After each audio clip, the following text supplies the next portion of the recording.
What's up, everybody? Welcome to the It's No Coincidence podcast. And today we have Simone with us, a super successful content creator and advocate. How are you doing today, Simone? I'm doing great today. Thank you for having me. Yes, I'm really excited to talk to you.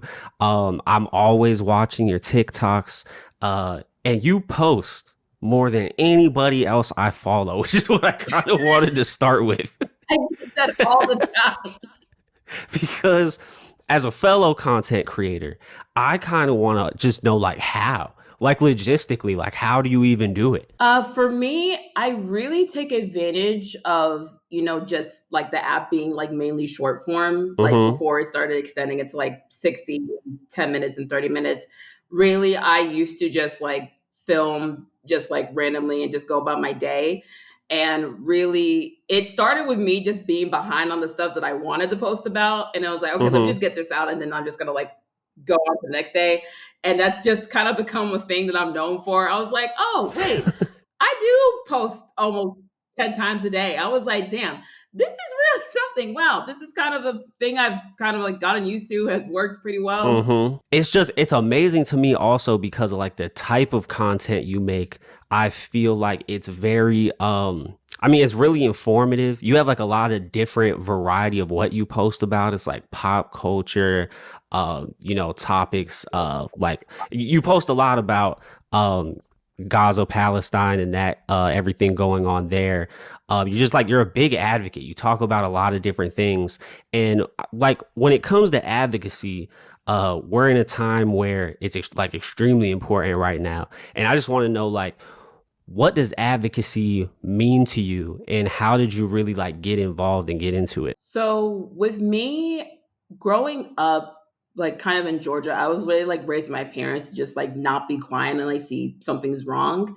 And I kind of just adopted that like growing up. And I think really when it came to just like advocacy and just like activism in general, like I've got like people talk about like what's the moment that like kind of like activated them. For me, it was when Trayvon Martin died. I was 15. I was like a state away from him. Our birthdays are 3 days apart. So I was 15 years old, living in a very white town, Mm-hmm. very few black people. I'm an hour out from Atlanta because we had moved from, the city into the suburbs when I was in high school. So really, I was just a kid. I'm like, okay, what can I do? And really, it just started from there, whether it be just holding a little protest at school or just making just a general post and just being vocal about it. And this is when I had like a really tiny, tiny platform. I think it was like 400 people followed me. So as I've gotten older, and when I went to college, I learned more about how I can be vocal and be a voice in my own community. And then when it came to Gaza and Palestine, I just had a moment where I'm just like, I can't ignore what's going on. Like, I can't. I wasn't raised to just like let things just go by and not say anything. Definitely, definitely. You started that off talking about Trayvon Martin. It was wild is actually I just did a podcast, recorded my first one with. Do you know Andre White? He's like big on TikTok, the historian.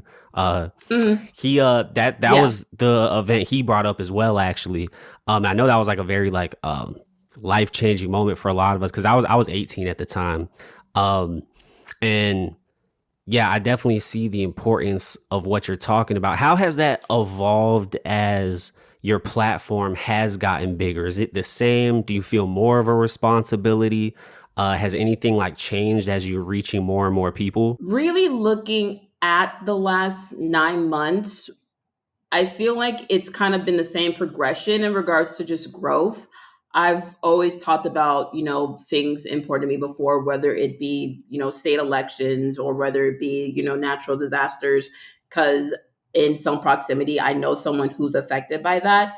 And really, it's just kind of evolved the same way as like my platform is like, I still deal with like apps like suppressing like my content, but I still like keep going. And so really I've really learned how to kind of operate in advocacy within like my wheelhouse, whether it be my niches or just like my general posting. And really, if I'm able to reach like 5 people in like a day with what I'm talking about, then I feel like I did my job.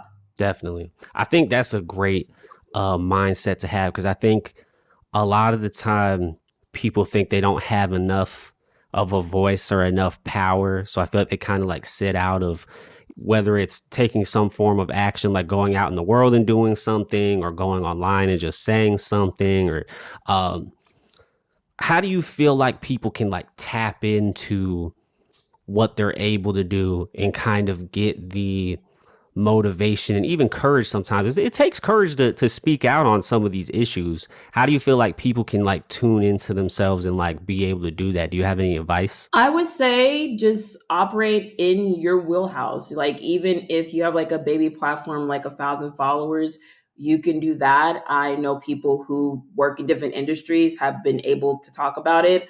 I know one of my mutuals, she's a nurse, and she was able to talk about the healthcare aspect. I have another friend who is, doing the same content I do with pop culture, but mainly movies and TV.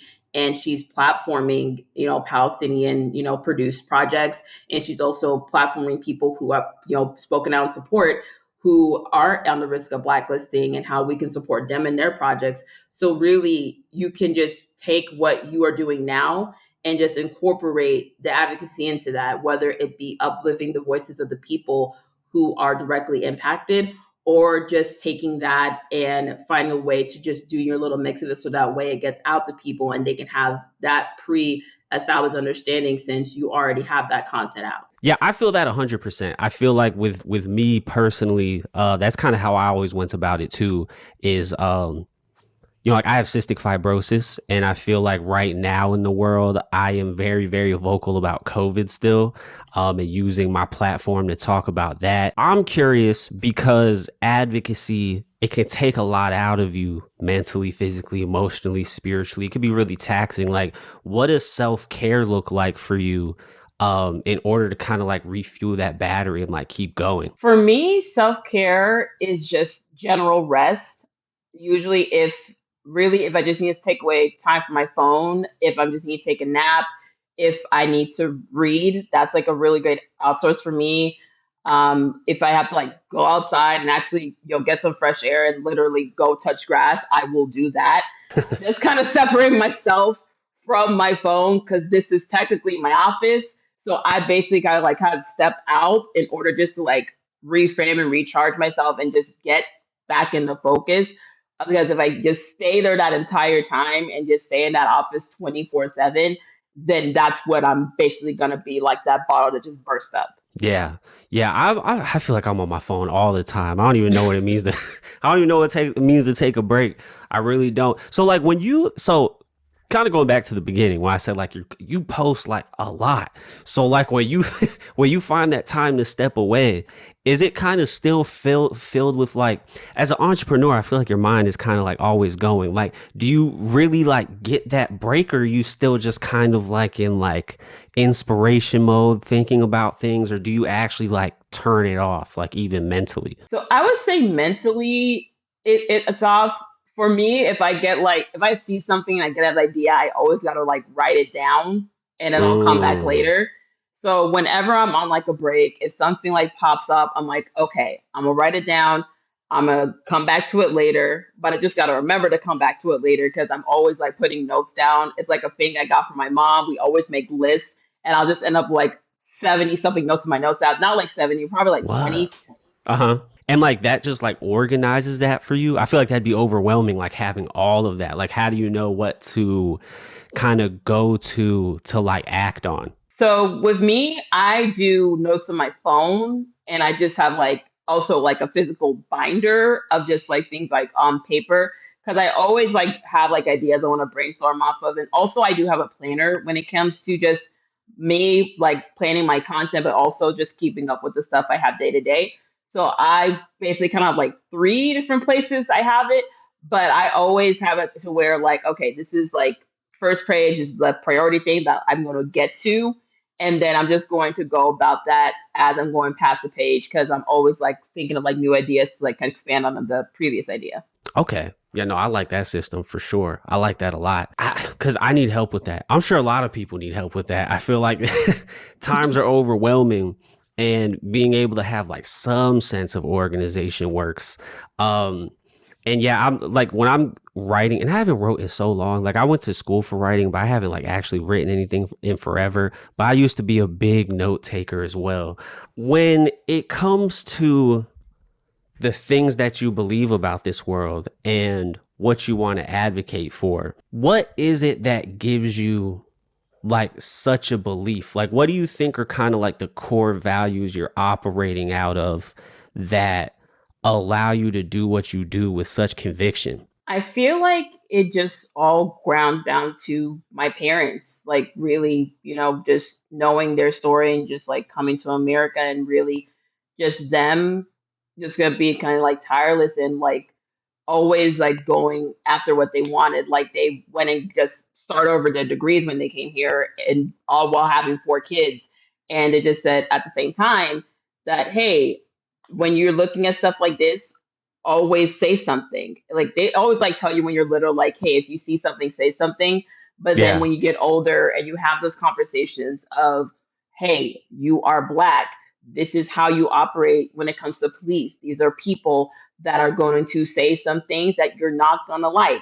And you're going to have to defend yourself, whether it's verbally or sometimes physically. My mom wouldn't say physically, but my dad and my uncles would say physically if I have to. Hmm. But I've always, been, raised to know that when it comes to you believing in something, you just keep going until the end because they had to basically start over in a whole new place, and Yeah. with everything like stacked against them, it didn't stop them. So really for me, I already had a example of sticking to your core beliefs and like keep going for them as long as you can, regardless of what kind of like blocks are in front of you. What, like, have you experienced any type of blocks in the way of what you've been trying to do? Other than like platform suppressing, that's kind of like the only thing, and that's just like a whole like app issue.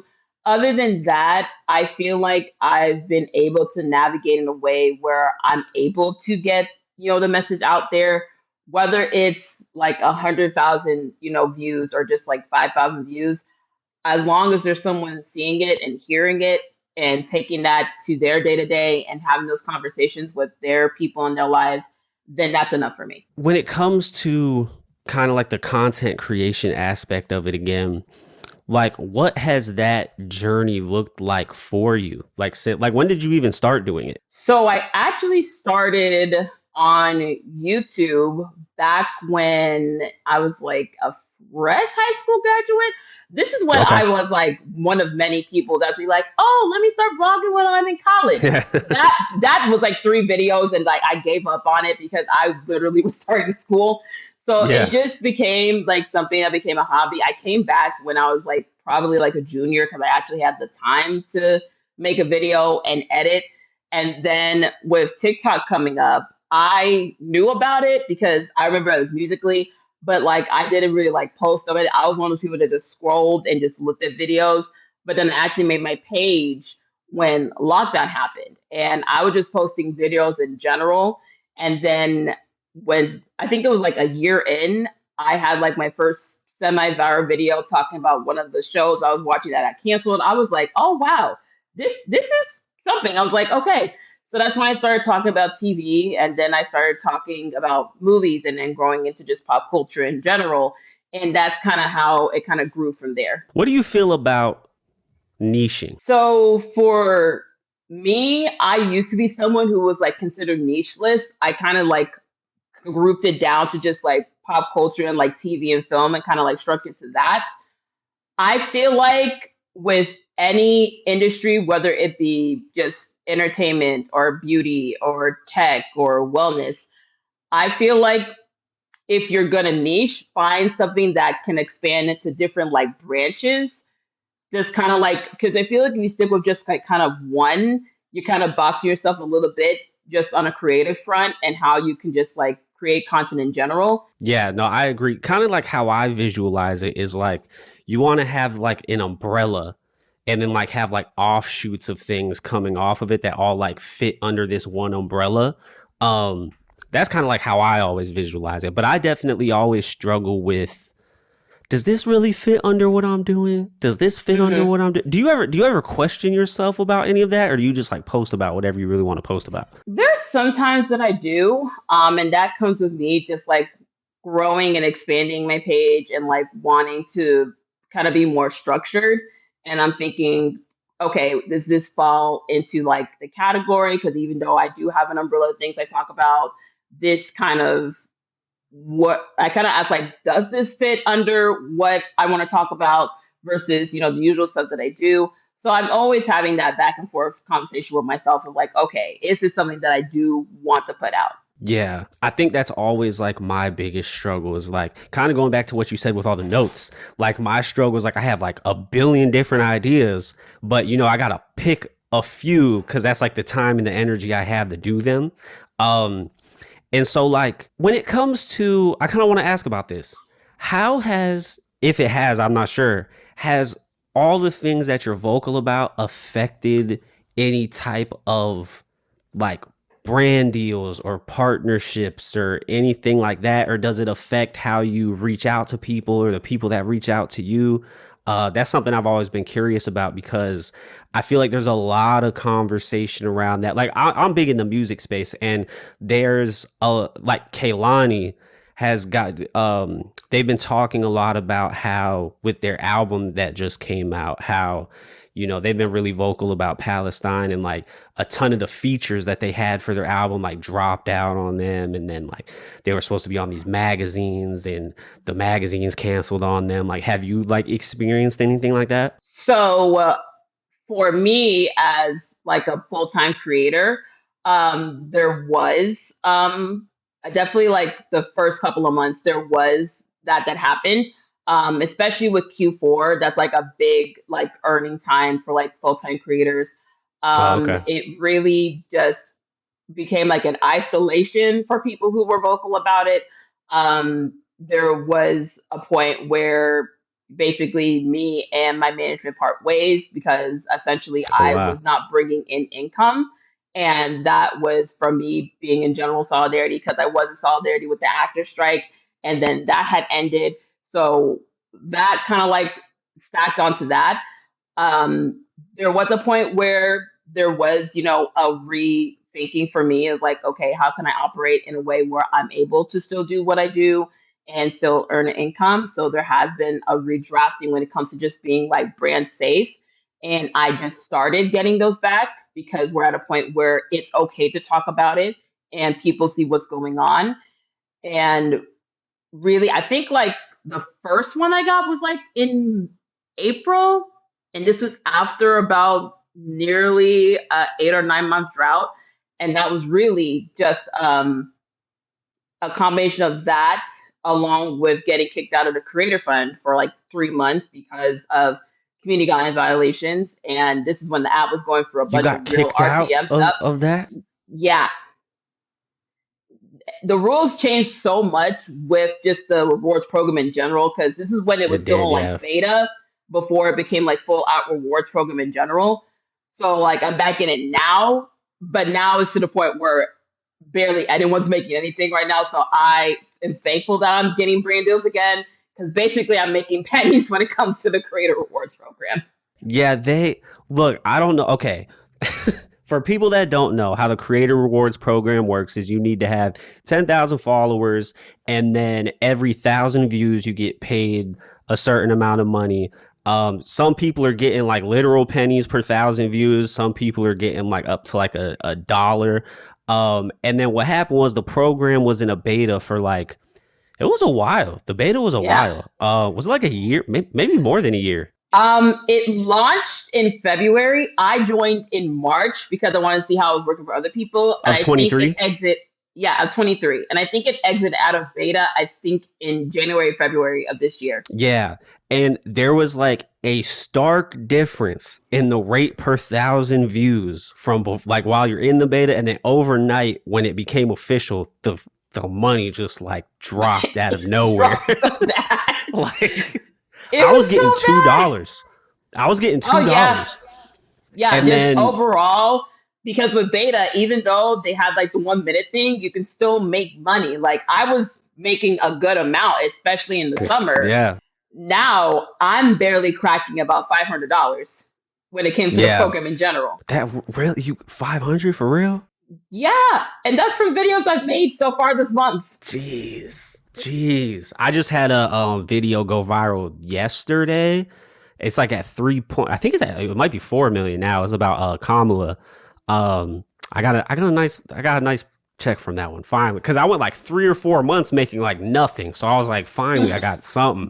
Um, but yeah, like that's for y'all that are like maybe gonna get into content creation or whatever, like it's really important to not 100% depend on the revenue that comes from views, because like it's just very hit or miss.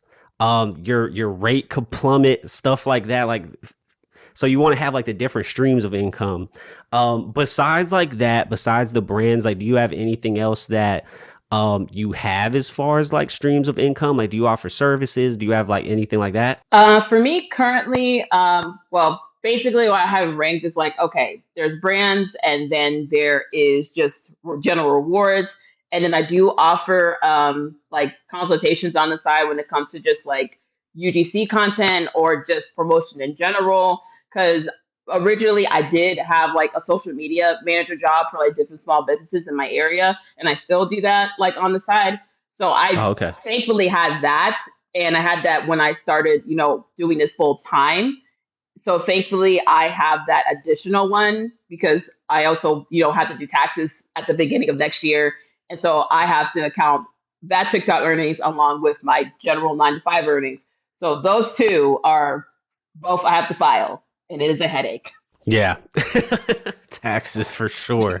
Taxes for entrepreneurship is annoying process. Um, okay. Yeah. Like, so would you say when it comes to like content creation and social media itself, like what is it that you're passionate about, like with that process? So I think with me, it started as, me with just talking, but then it grew into me, talking about the things that I care about, whether it be just the lack of investment when it comes to just certain projects, like kind of like with I like a series I just started doing. I think it was like Black Media coming out this year, and knowing that I know about the industry, the lack of promotion and marketing that we get, it really relies on the people in the project as well as the audience. So for me, it really has been just uplifting those, people that don't get that recognition. And the same thing applies to just general like things that I care about, whether it be causes, whether it be just general news, whether it be just the movies and TV that I watch on a regular. I really am just someone that wants to like amplify the people that are not getting the spotlight shine on them. Definitely. I think that's really important. I really do. Um, you were talking about kind of like just the kind of things you invest in.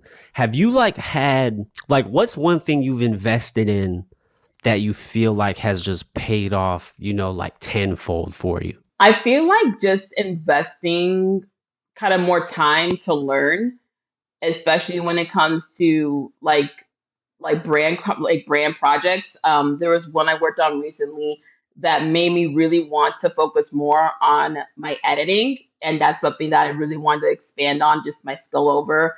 Captioning is something that I feel like I needed to do better on, and just my overall like filming style. I feel like with every like project I do, I always take away something that I want to put into like my general content.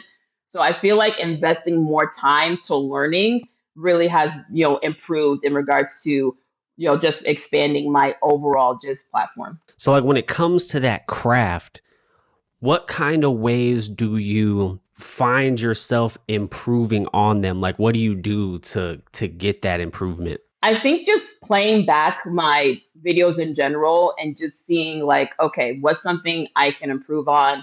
Can it be like amplifying my voice, whether it be like me editing? Is it me slowing down on how I speak so that my, words can pick up in the captions? So really just watching back and seeing what can I do better, because I always have that like mindset in my head. I was just like, you know what? I feel like I could do a different version of this than what I, put out.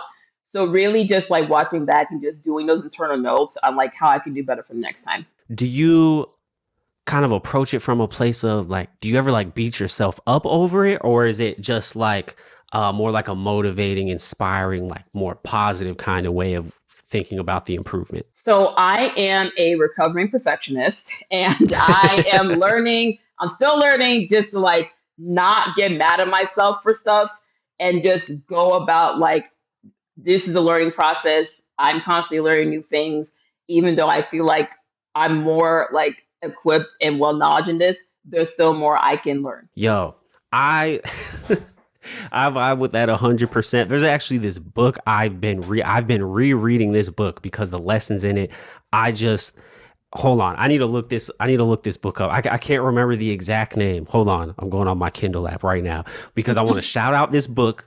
I put everybody on this book that I can that sees themselves as a perfectionist. It's called The Perfectionist's Guide to Losing Control, A Path to Peace and Power. This book, I literally have like highlighted like the whole thing at this point.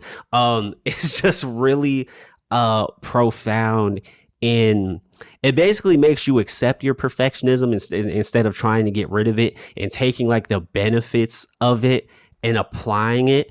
And so their definition of perfectionism is like being stuck in this place of always having an ideal and never being able to reach it.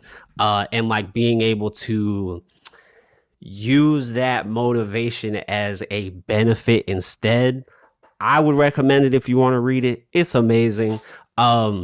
But yeah, I think it's always super, super, super important to focus on craft. I'm a big craft guy. I love like the kind of constant process of learning and applying new stuff and seeing your growth. Like, have you ever went back and like looked at, I don't know, like your first piece of content or like the content that you like just like first started doing? I definitely do, especially, you know, with the app like pushing out videos like all this 2021.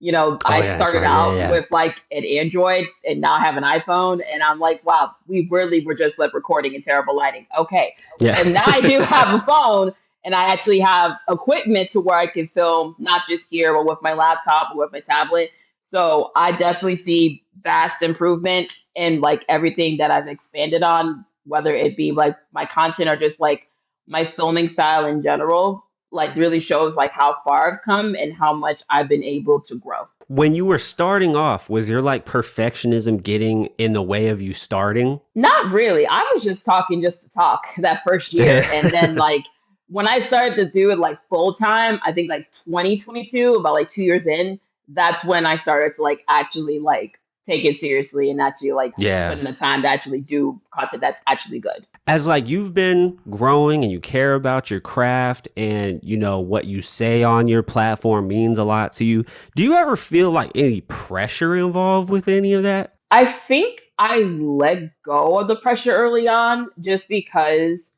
with my page it kind of grew like really kind of like quick when I started to like make it like a full-time thing.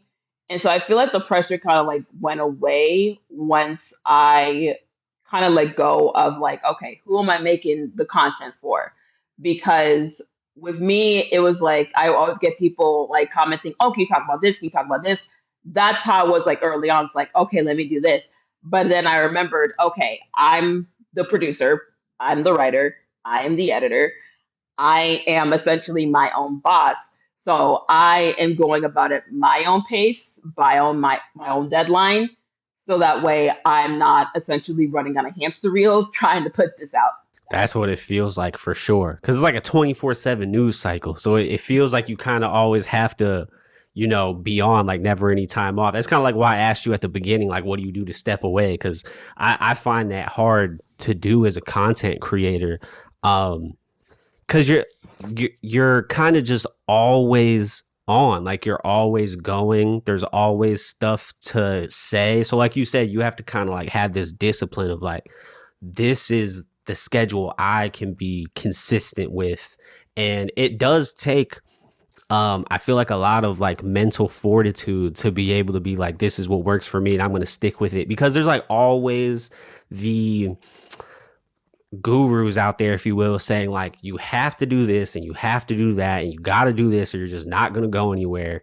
And it's like being able to take from that like what works for you and what doesn't, and being able to, you know, incorporate it for you, I feel like isn't always the easiest process. Like, how do you deal with kind of the inherent nature of just kind of like trial and error of the whole process? I feel like with the amount of time I've done it, I've learned to be more easier on myself when it comes to just the performance part of like the content and putting that out, and realizing, okay, I can have a video that can do 5,000 views that I spent an hour editing, and then I can have a video that does over 1 million where I'm just randomly talking for 12 seconds about like chess mix, and I'm just like, okay, that's how it's gonna be. The algorithm is gonna algorithm in a way that I can't control it, so I just have to essentially go about my usual way and just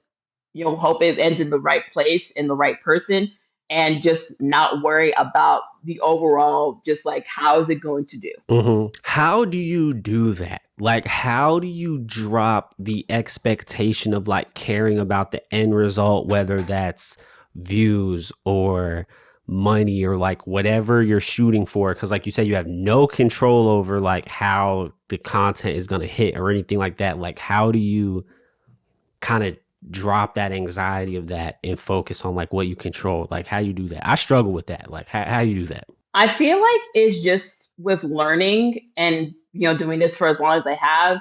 I always used to be someone that would always look at analytics all the time and just compare it to like the previous month. But then, there was a point where just views were generally low because the app was having one of its moods. So I was just essentially, thinking, okay, am I doing something wrong? Am I not doing something that's like making people want to stay and watch? But then I realized that the content that I see as underperforming is going towards the people that actually like it, but also want to, basically work with me to do it. Because I remember I did like a video on like a TV show from like CW. It got like maybe 4,000 views. And that video ended up getting into in front of a rep over at a marketing agency doing a campaign for a TV show on Stars. And that's what led to me getting my brand deal I got this past month. And that basically reminded me of like, okay, I might think that this is underperforming, but there's someone out there that thinks my content is really good and they want me to work with them. Wow, that's kind of profound.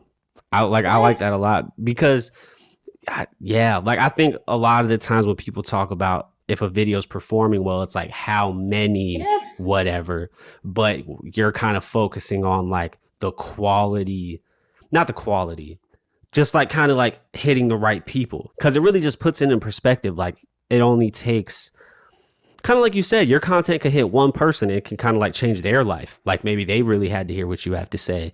And like, that's amazing. I like that a lot. I'm gonna switch my perspective to that. I like that a lot. I kind of want to switch topics here, and this is gonna be like kind of random, but going back to when we're talking about kind of decompressing from everything.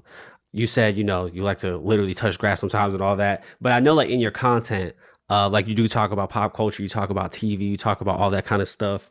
Just randomly, real quick, what TV show are you like in love with at the moment? Oh man, I'm trying to catch up with so much because everybody wants to drop in the summer. The last show I just finished was My Lady Jane on Prime, and I had gotten like an early episode access to that. I watched like all the episodes. I was like, damn, this is good. Prime, why don't you market your shows? Because I'm like a book reader and I know it's based off a book, even though I haven't like read it yet. But it plays on like the dramedy mixed in with fantasy element. And I'm like someone that likes like historical like fiction on television. I watched like The Tudors and Rain. I was like, okay, this is interesting to me. So I was binge watching that entire day. And that's probably one of my favorite shows to come out like so far this season. Nice. I haven't heard of that one, which leads to your point of the marketing thing, which is hilarious because I've been talking about like Apple TV Plus came out and they said like they're not going to be putting as much money into their shows because like they said like they get less views in a month than Netflix gets in a day or whatever. And I'm like, y'all don't market your shows because y'all have like the best shows. Like I love Apple TV Plus. Like I just finished Presumed Innocent. I don't know if you've like heard about it. Probably not because they don't market it. But I think it's like the best show of the year. I actually got the first 3 episodes to that show. Oh, okay. Like the finale was just whoo. They just dropped it on Wednesday. But yeah, that show was amazing. I had a random question for you because like, yeah, I know like you post about TV all the time, so I was really curious. I'm gonna check that out. I've only recently just started watching Prime. Like, what did I watch on Prime? I watched the Fallout show, which I loved. Like, I love Fallout, the video game, so I like that show. Then what else did me? What did me and my wife just? Oh, we watched Mr. and Mrs. Smith. Did you see that? I actually saw that. I think it was probably like on a random day. I decided to watch it because it was on like my list of things to watch. I watched it a whole Yeah. day, and then I was like, okay, are we coming back for season 2? And then they announced it, but then they said like Donna and Maya are not coming back, and then they say they are coming back. I'm like, are y'all staying or not? I need to know. Like, I know Childish Gambino, well, Donald Glover or whatever. I know he's going on tour for his album, so I hope they feel because yeah, the way I'm not going to spoil the way the show ends, but it ends on like the most ridiculous cliffhanger like ever. Like it's not. I feel like it's not even a cliffhanger. It's like. We need a new term. New term. Like that was one of the wildest cliffhangers ever. Oh, I'm actually curious. Because like when we are talking about stuff like more like kind of important social topics, did you ever see that show? Oh my gosh, what's it called? Is it Them? Yeah, Them. Did you watch that show? Is it on Prime? I think it is. I think it is called Them. So it's like an anthology series. There's 2 seasons, but the first season. Yeah, it got like a lot of flack for like really diving into like black. I watched it. I wish I got my time back. So you didn't like it? It traumatized the hell out of me. That's why I took forever to watch Them the Scare because I still remember when it came out. I'm just like, Lena, please, why? I could see why that show was turning people off. Like it was a lot. Especially, did you watch the whole season? Yes. Yeah, that one episode with the baby, that was. I was so upset. I had to mute that part. I had to mute it. I couldn't watch it. I was shocked. It was like the whole like you can't look away from a car accident thing. I was like, what? Like they put this on TV? Like I was really shocked. That was probably like one of the most, like you said, like traumatic scenes I feel like I've ever seen in my life. But yeah, we watched that whole thing. We watched that and season 2. We binge watched all of that. But I think that's like all I've really seen on Prime. I haven't been like a really big Prime guy. I know everybody watches The Boys. I haven't seen that though. Do you watch that? I don't. I do watch Gen V. I finally Isn't that like a spin-off? Yeah. Wait, so you watched the spin-off but not like the original? Like do you need to watch The Boys to like get Gen V or no? You don't have to watch The Boys to do Gen V. Okay. It's in like the same universe and you have like maybe like 1 or 2 characters like pop in, but really it's its own separate show. Okay. I'm thinking about checking those. I know people like there's been a lot of bad reviews for the most recent season of The Boys. I might check that out. But yeah, I wanted to ask about that to get in the pop culture stuff a little bit. I wanted to talk about like you and your interests a little bit. What about albums, music? Like anything sticking out to you right now? Oh, everybody's dropping.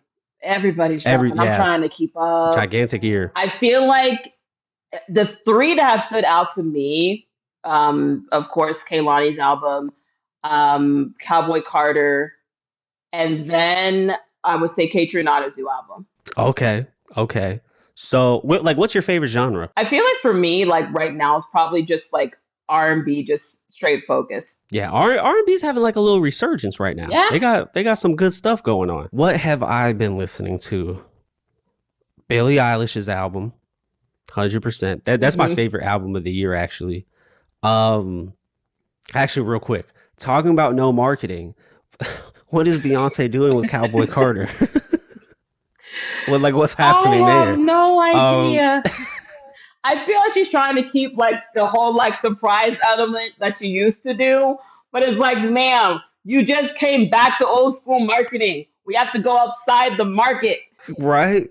I feel like it's the reason why I'm sad about it is because I feel like Beyonce is such a great visual storyteller that Mm-hmm. like, yeah, like the storytelling on Cowboy Carter is amazing, but I want the visuals, not for the same reason everybody else wants the visuals really. Mm-hmm. I really love the Beyonce's a historian and I Yeah. love history. And I just love all the symbolism and Easter eggs and like all of that she puts into her music videos. I love it so much. The only other person that I know that does stuff like that is Kendrick. Kendrick is very Mm-hmm. like history based too. And that's kind of like my favorite kind of like underrated reason as to why I like both of them so much. So yeah, you were talking about Cowboy Carter, K Tronada. The only K Tronada thing I listened to was that like collab he did with what was that album he did last year? Was it with Amine? Yeah, I think so. Yeah. K yeah, yeah, yeah. I liked that project. I've been listening to Not Like Us and Euphoria every single day since they came out. Every single day. I can spit them word for word right now, all 6 minutes of Euphoria. Okay, I'm about to ask you this, but I'm going to start off with my answer. Guilty pleasure song. Right now, mine is I Love It by Camila Cabello. The reason why it's a guilty pleasure song for me is I was trashing that song so bad when it came out. I was, but somehow it grew on me. I don't know if it was just like TikTok and I'm hearing the sound everywhere or something, but it got the ear bug. It's got me. I've been listening to it. That's my guilty pleasure song right now. What's yours? Um, Probably Please from Sabrina Carpenter. I hated that song when Oh, it first came out. I thought it was so generic, oh, and then it kind of yeah. stuck on me. I can't stand current Jack Antonoff sound. I don't like it. Like I did. I don't. There's some songs he used to do, like some older Taylor Swift songs I like, but I didn't like I didn't like Tortured Poets Department, like how that sounded. Didn't like that. I don't like Please, Please, Please. I'm very, very sad that he's producing half of Sabrina's album because I like Sabrina. Um, my audience put me on emails I can't send. Did that come out last year or 2022? I think Was that 2022? 2020. I feel like it was 2021 because I know she did like, was it two 2021. parts? I have no idea. Oh That my girl god, releases yo, so many different projects. if that was 2021, time is, oh my goodness. But yeah, they put me on that. And I liked that. So I was really excited for the follow-up. But I also get Sabrina playing into the Swifties since she's on tour with Taylor and all that. So I get it. I understand. It's smart. It's a smart move. Movies. Any movies that you've been enjoying or are excited to watch? Are you a movie person or more of a TV show person? I'm more of a movie like person this year. For me, I think like the next one coming out, really, I'm more kind of like an indie kind of person. I'm Oh looking wow, okay. forward to Brandy's new movie coming with A24. I Oh, think I didn't that's even like know that was another a thing. franchise. Yeah, marketing. There you go. And then Yeah. I think the next one, I'm trying to remember because there's so many releases coming out. I Yeah, it's been think a busy summer. there's the last movie I saw in theaters was Bad Boys, and I was I already love gonna that plan to movie. see that like on a Sunday because it was just like a general day because I don't like a lot of people in the theater ever since COVID. So it was just like me going like a Facts. Sunday afternoon. I'm fine. Facts. I love that movie. Yeah. No, Bad Boys, I saw it twice actually. Because the first time I went with my best friend, I saw it and I was like, nah, my wife has to see this. So I went back with her. But oh yeah, I'm a discount Tuesday matinee person. You know what I'm saying? Like, get the discount and go when no one is there. So yeah, but oh my gosh, I've seen so many movies this summer. Like Bad Boys, Inside Out, Despicable Me. What did I just what is it called? A Quiet Place. That was pretty solid. The movie I liked the least out of all the ones I just said was Despicable Me. That movie was despicable. Despi- I I they get it. they I think lost it's the like plot. movie four. Already. I think it's the fourth Four. one. Yep. Yeah, but my son loves Despicable Me, so we went. But that was nah.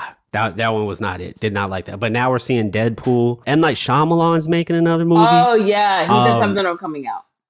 yeah, that one looks pretty interesting. Sonic is coming out later. We're gonna watch that with my son. Yeah, there's this movie. This year's been good for movies. It was like everything after kind of like the writer's strike and the actor strike ended, and now we're getting like a influx of like a ton of different um, content. Which this leads to another great question I have for you. How do you? Because this is a big topic in pop culture right now. Mm-hmm. How do you feel about this whole like waiting 2-3 years for shows thing? What's your perspective on that? So for me, I always like hated the fact that the 13 episode model became such a regular thing for TV, Really? especially like streaming. And then like TV kind of adopted it with kind of like the new pilots they're putting out, be like, okay, season one, 13 episodes. If it does good, we're going to add 2 or 3 more episodes. And then you get like 16 episode seasons. Because I remember when it was like 22 episodes, I was fine and Yep. dandy. I was Yep. fine with the Halloween episode, the Christmas episode, Christmas mission episode, all finale, that. take a break, Yep. come back in February, and then season finale in May. I got away like 4 months. I was great. Now I have to wait 2 years for 8 episodes. And I feel like 8 episodes is too short for Way like too a short. full story arc and development, especially if your show has a lot of characters. Preaching. Absolutely. I agree with you 100%. And people are always talking about, oh, well, shows are more, there's more that goes into shows in the budget and blah. Well, it's not all these high quality budget shows that take 2 years. It's like everything. Yep. Like, it's not just Game of Thrones and all that takes 2 years. It's like everything is taking 2 years. And yeah, the 8 episode model, it works for some stories when, kind of like you're saying, like if it's not a major cast, like where there's like so many characters, it works. It does work for that. Also, depending on like the scope of the story, there's sometimes it works 100%. But for most stuff, like I feel like they need like 10, 13 at the least. But even like comedies, like how like Modern Family and The Office and all that was like 22 episodes. Like This Is Us. Have you ever watched This Is Us? Yeah. Love that show. I've watched that show like 5 times, but those are like 16 episodes. And anyway, yeah, I'm glad that you would also want more episodes. I've seen shows that are going down to like 6 and 7 episodes.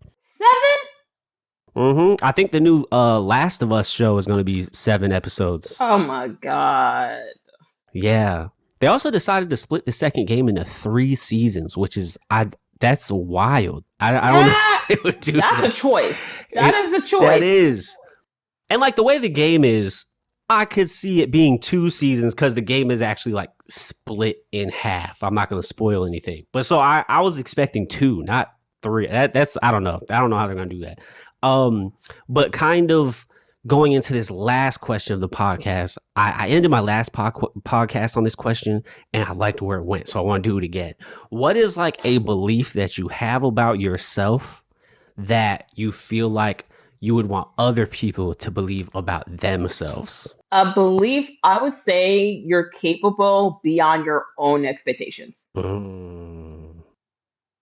I feel like that. there's like a lot of times there is that self-doubt when it comes to like doing anything, and that's like normal, we're human. But I feel like when you prove to yourself that you're capable of things that you thought you couldn't do, that's when you build up that self-esteem and that confidence to be able to go full speed ahead with like anything you set your sight on. I love that. Short and sweet, but very profound. I like that a lot. Especially because I think it resonates with me because I do deal with like a lot of self-doubt. So anytime someone has like the conviction like you do with what you're just talking about, how you believe that, you think other people should believe it, it does make me believe in myself more. So I appreciate you sharing that. That helps. Honestly, I'm sure a lot of people have to hear that. But yeah, y'all, this is another episode of It's No Coincidence. I just want to thank you, Simone, for coming on to this episode today. I love talking to you. I'm going to open the floor up to you to promo anything or say anything that you want to say right now. Okay, in regards to promo, you guys can follow me, Simply Simone, on TikTok, YouTube, the Simply Simone on Instagram, because that handle got took up before I can get it, and pretty much everything everywhere else. Awesome. And I'll link all that below in the descriptions wherever you're watching or listening to this. And until next time, y'all, we'll see you.